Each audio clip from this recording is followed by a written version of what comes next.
Hello everybody and welcome back to our second go round in Vampire the Masquerade, this crazy ride we call life. Apparently Kara's got On something life. up her sleeve. Yeah, on life. So let's see what she's got. The game isn't over until our players are out of moves, honey. Bearing your fangs now. There's two of us against one, even if you commit the sin of diablerie. Okay, wrong button. The consumption of Diablerie? another to the Oh. point of the victim's final death. Vampires may not only lower their generation permanently through this abhorrent practice, but also incorporate the target's very nature and oh So you no. essentially eat them And become and them to an become extent. them. At the cost of further devolving your blood. Mm-hmm. That's interesting. So there's something to do with. So I think you're right. I think Kara did turn Hope. Because if that was the case, what if you drank a vampire's blood that was stronger than you? Surely you'd go up a generation, wouldn't you? I doubt it, because your blood would still be diluted. But if it's stronger blood, then is that better or worse? Oh, it'll dilute it regardless. We gotta ask Dainty. Yep. Hold on. Must ask. What would happen if you committed a how do you spell that? Diablerie.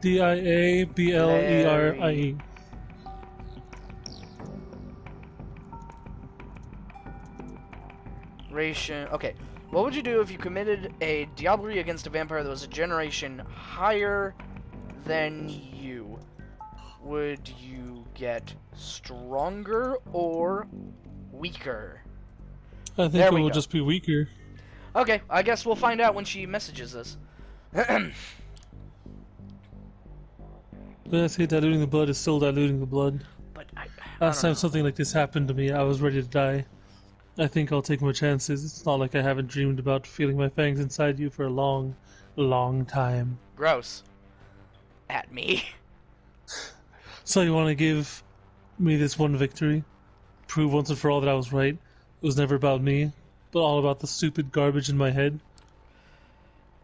A victory? Please, victories are material. They aren't little online arguments. What? She's serious about this, Dawn. He wants to devour me as a whole, sacrifice humanity in exchange for access to my soul and everything I know. Oh, we're getting a response from Dainty! Fuck yeah, that was quick!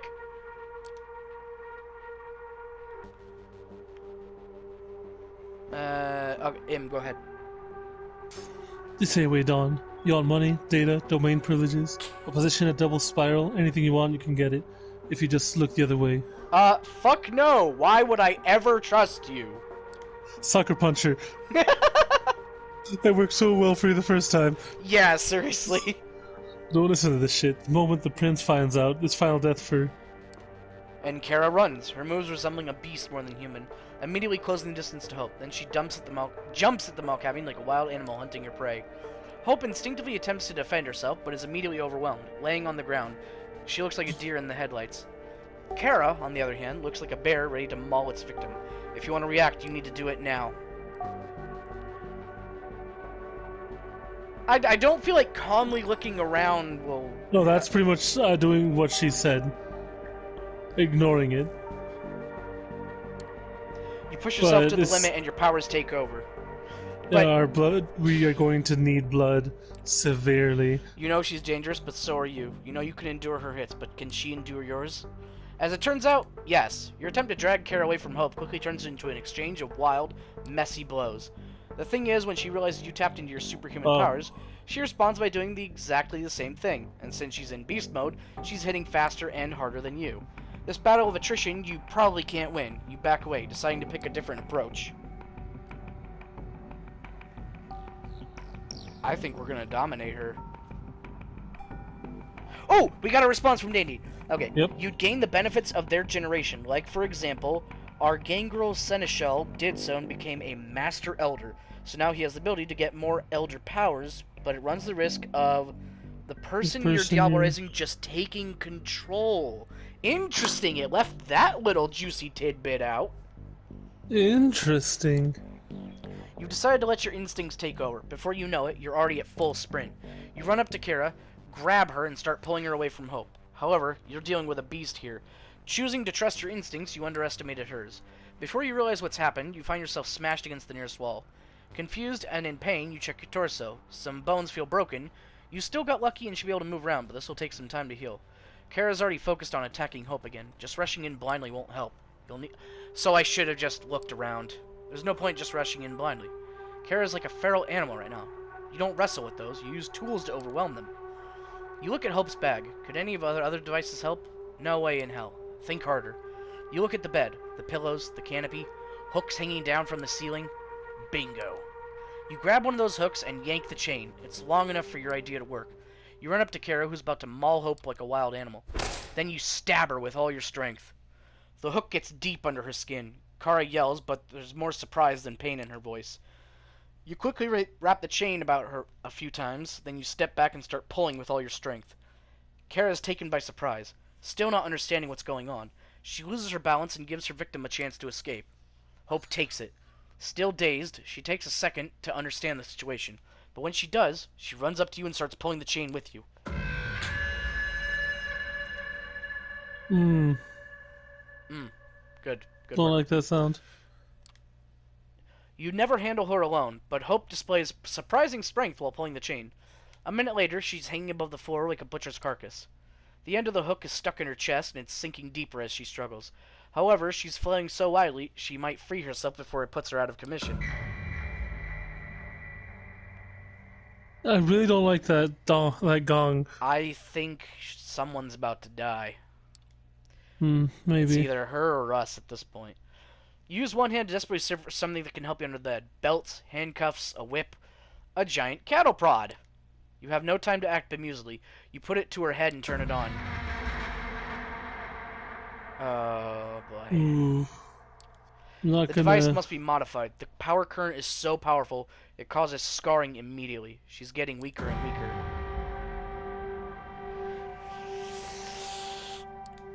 It takes Kara a while to accept defeat, but eventually she does. Her body seemingly lifeless, her head hanging down. She looks like a grotesque portrait of defeat. The hook must have reached her heart. It takes Hope a long time to collect herself. Eventually, she manages to speak up. I guess we've gotten up to this point, huh? Just like Kara before, Hope starts to talk in a completely different way than she usually does. You have a bad feeling about this. You want to add my data to yours? You know I can grant your wish, except not the way you've imagined it. Hope starts mumbling and circling around Kara. For the first time since you met her, she acts like she doesn't have the phone in her hand. This violent aura. The Malkavian looks deeply into your eyes, and she knows you know what she's tempted to do. You silently beg for her not to do it. It doesn't feel right. She puts on a devilish smirk and starts walking towards Kara, looking like a zombie. She starts mumbling under her breath, and you can see her fangs when she speaks. Liberate yourself from the shackles of ordinary mortality. Make them scream, feel their warmth. She stops right in front of Kara and turns to you with a melancholic spark in her eye, as if ready to say goodbye. Then she utters one word. You say psych? Psych? Her slouched posture immediately straightens out as her fingers start dancing on her phone's screen again. She sends you a wink. Got your ass. Thank God. You shake your head and sigh, but it's a sigh of relief. I don't worry, I'm not about to give in to temptation here. I remember our previous arrangements. You helped me out, now it's time for me to return the favor. Hope tilts her head and looks at Kara. I'll cut in some favors and take care of her. She's about to commit diablerie, and I know some other people who'd love to see her hang for it. Not that she needs any help with that now. A puppet is dangling sadly by a single thread. By the way, I've disabled the security, so you're free to leave whenever you want, and call me whenever you want. I'm part of your gang now, semper fi and all that.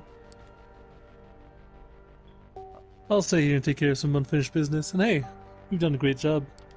You start heading towards the exit and give her a thumbs up before you leave. She laughs a little, already back to her usual self.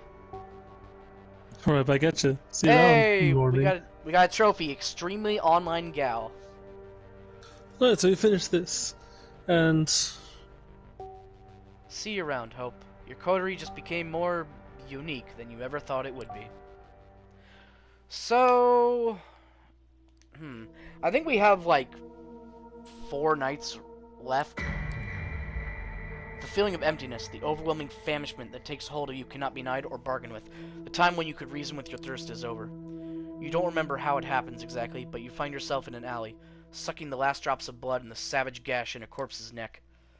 You have killed somebody tonight, and did it very close to your haven. Any attempts at covering this poor soul's death will become secondary when you realize that the dull glow of the city in the east is the sun coming up. You barely make it to your haven in time. You realize your clothes are a mess, torn in places, covered in blood, your victim's blood. How many people saw you get into the building? You don't know. It was a panicked sprint to escape the light. Instinct saving your skin. The same instinct that decided it was time to feed. The beast. You cannot let this happen again. You cannot ignore the hunger for as long as you did before tonight. Your humanity depends on it. But we've tried to feed. We've tried, damn it! we haven't had that many chances in doing so. And I've actually talked with Dainty about it. Ventru will actually reject blood due to their curse.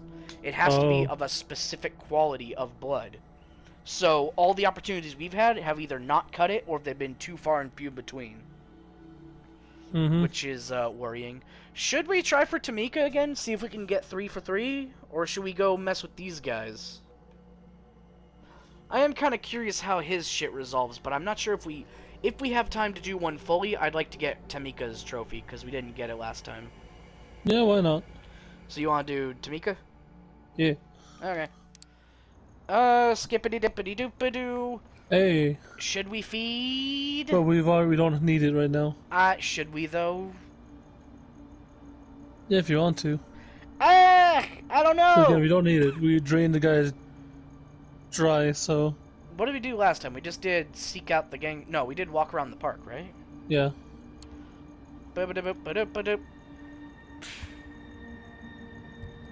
Force him to flee. Wait. Was there different stuff? Stab at Tam, I smelled her first. How about that? Repeat your turns back to her. You shouldn't have come here, girlie. I'm gonna fuck you up so bad you'll be wearing your tongue as a fucking necktie. We'll be wearing your tongue as a fucking necktie. I don't think we need to. The more we use the blood, the more we need to feed. Yeah, and as a Ventru, it's gonna be a little more difficult for us. Yeah, definitely don't want to be a Ventru if I ever play this game. Like, the actual game, because that sounds fucking rough. I mean, they have, like... The powers are good, but the drawback is pretty significant. So you can bark. Alright, boy, let's see if your bite is as bad as your bark. Clearly taken aback, he looks over to Tamika as if gauging her reaction. We're doing Guess this I know again. who the alpha is around here. A barely visible smile creeps up on Tamika's lips. Yeah, we said we did this one. Shut your mouth. Should run when you had the stance. Fear growl. Yeah, okay, so it's the same thing. Short story, I'm new here, looking for a chance to leave my mark, maybe shake things up. Sources claim you're capable. Are they wrong? No, but if still well informed. Don't hold myself out for mercenary. I'm not hiring you, I'm offering my help. Strike you someone who needs a friend. Yeah, you do. Look, no, it's not much circus. I'll use walk my back. Watch theirs. What you say? Boop-a-doop-a-doo. Just we're clear. I don't trust you. No reason to. More lost than I am. Yep, same thing. Okay, so that's that. And Now, can do one more. I am curious about her, but I'm also very curious about where the whole faith thing would have led. If we even have time for it. I honestly don't know what day the fucking... Because we're on, like, day 11 or 12 or something. So we're nearing the end. I think you only get, like, 2 weeks in this game. So, which do you want? Somebody watching me or Faith and Myth? Faith and Myth. That one's really interesting. Alright. So, we know this one. Does God still listen to you? We did that one. Huh, you know, last time we only had run or confront. Should we try to tough it out? I'm curious if we can actually get, like, a different scenario here. Why not? Let's see. Or, at the very least, we'll know that our powers don't work in the presence of that. Whatever it is, you can tough it out with your vampiric abilities. As you step closer to the priest, panic rises inside you. Emotions are hard to control. Fear, anger, pain, all trying to wrestle you in different directions, away. The resilience of your vampiric body is the only thing affording you a moment's respite, yet you know it can't take much of this. Do you want to be him? Sure. Can I help you? Are you okay? The priest talks to you like you would a lost vagrant who has chosen to enter the house of God. I'm sorry, Father. I'm so sorry. It's alright. Do you wish to pray? Taking a close look at you, the priest realizes how much you're struggling to simply stand there. Are you one of them? Aha! So it is different. He knows us. He knows vampires exist. It's simply too much. You mutter something incoherent in reply. You don't sound like a vampire, an undead being made powerful by immortal blood. You're just another sad, confused, lost soul. You turn around and stagger away, only feeling yourself once you're back on the street. Yeah, and then here's him. Fucking Benoit. Why does it hurt so much? You want to do him? Sure. That's the question I wanted to talk to you about. Hey, Kitty, how you doing? Oh. Let me introduce myself. My name is Benoit Segal. We share many things in common, even if you don't know me. I never noticed the cigarette in his mouth. Weird. Really? Yeah. Benoit offers his hand to you. Shake hands. Firm and dry. Nice. What the hell? Oh. Whoa. I guess my sister dropped a chunk of chicken when she was here. It's just... I didn't see it, I just stepped on it with my bare foot, so... Oh. Yeah. Yuck. Gross. Benoit points to... loud! Benoit points to a park bench nearby in darkness because of a broken streetlight. Wary, you decide to follow him. Only an enemy totally unconcerned with the masquerade would attack you here. Fail. Yeah, okay, so we've been through this. Yeah. Why did you invite me? Share connection. Important thing, let's use the show. Meet Father Anthony. Is a supernatural power. Faith. And then, yeah, it's the Kane shit.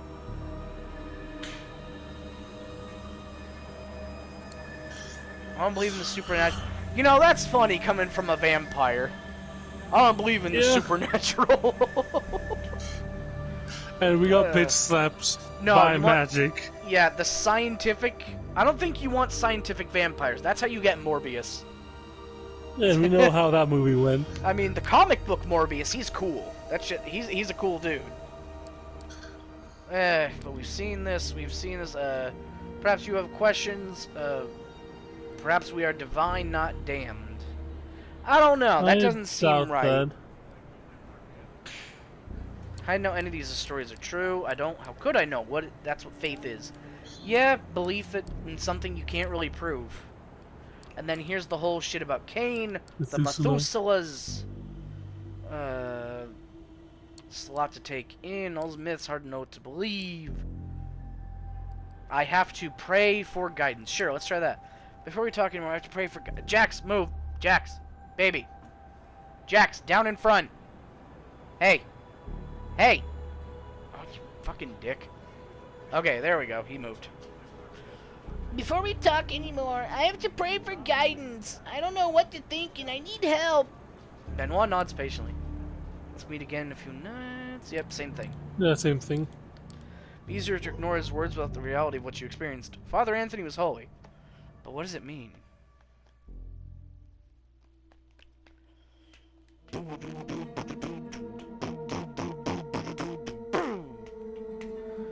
Okay, so we did Tamika. You know I can hear you, right? It's Raoul again. Jax, please, get out there, thank you. You don't like me. Got it. Cha-cha-cha-chia. She don't need a babysitter. She's listening. Brother's worried about you. What is it? Ah! Fucking. Did I Alright. scare you? Yes, I get startled easily, okay? So, we're gonna see if we can wrap this up. You know, we should probably just skip through Tamika unless something else happens, or I don't know. Yes. I don't know. Maybe something interesting will happen. But anyway, we'll figure out in the next one. See you later. Adios.